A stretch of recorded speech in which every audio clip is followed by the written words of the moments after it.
Vitajte, budeme pokračovať. Po strojoch na výrobu zmrzliny tu máme zbrane. Clive, čo predávame dnes? Máme tu nášho obľúbeného miláčika, veterána, ktorý prežil viac ako 75 vojen. Samopal Kalašníkov model AK-47. Takže si ju, poď bližšie, nech ti ho ukážem v plnej paráde. Všetci ho milujú. Je nádherný. Na sklade máme 10 000 neregistrovaných kusov. Sú ukryté na tajných miestach a sú na predaj komukoľvek ešte dnes. Myslím, že ani ja neodolám a jeden si kúpim.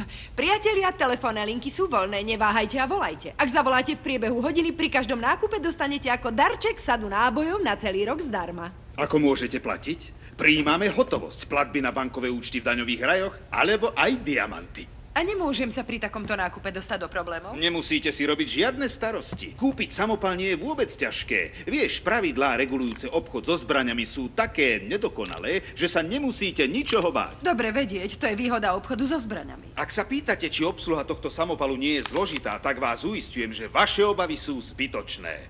Čo myslíte, s čím bojujú detskí vojaci v Libérii alebo v Ugande? S týmto samopalom? Áno, aj tam používajú AK-47. Viete čo, v štúdiu máme malého sama, ktorý nám predvedie takú malú názornú ukážku.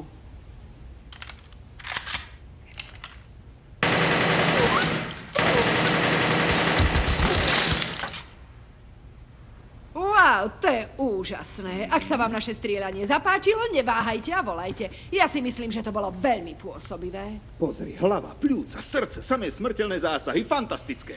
Milí chlapci a dievčatá, ak sa vám páčilo, čo ste tu videli, zavolajte. Telefónne čísla vidíte na obrazovke. Nenechajte si ujsť túto skvelú príležitosť. A my pokračujeme. Čo budeme predávať teraz? Predvedieme vám veľmi pekné mužské a ženské župany. Výborne, v župane som ešte nestrieľal.